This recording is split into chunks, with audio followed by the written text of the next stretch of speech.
Bu diyar tarix, təbiət və ruhaniyyətin qovuşduğu məkandır. Keçmişin izləri ilə bugünün nəfəsi burada vəhdət təşkil eləyir.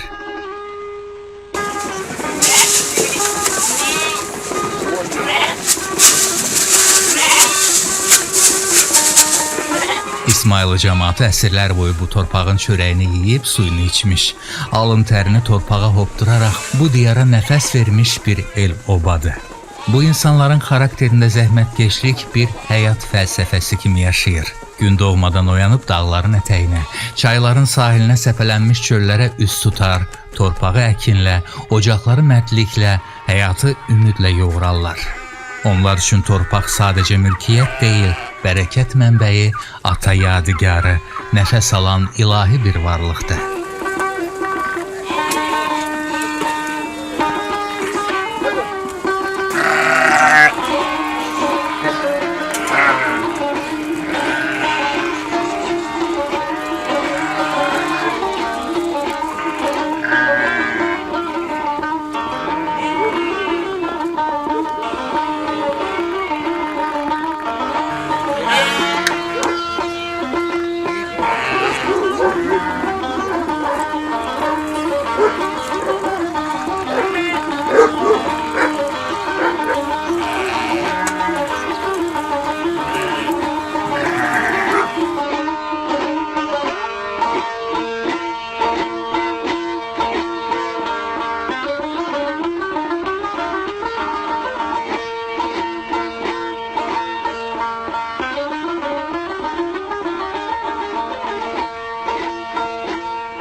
Hər qarışında əcdad izi, hər dağında köhnə bayatıların səsi eşidilir.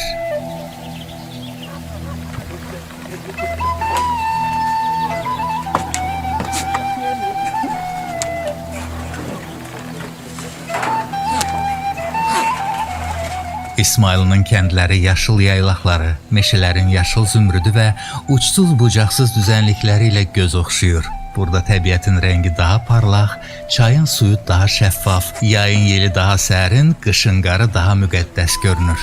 Təbiətin bu səxavəti insanların ruhuna da hopub. Hər evdən dumanı qalxan samavarın qoxusu gəlir. Həyətlərdə gül çiçək, aşağılarda örüşlərdə mələşən qoyunlar, dağ yollarında yükə sarılmış atlar, nal səsi ilə dağların səssizliyini oyadan minilliklər görmək olar. Heyvandarlıq bu yurdun əsrlərdən gələn peşəsi, ailə ənənəsi, həyat tərzidir.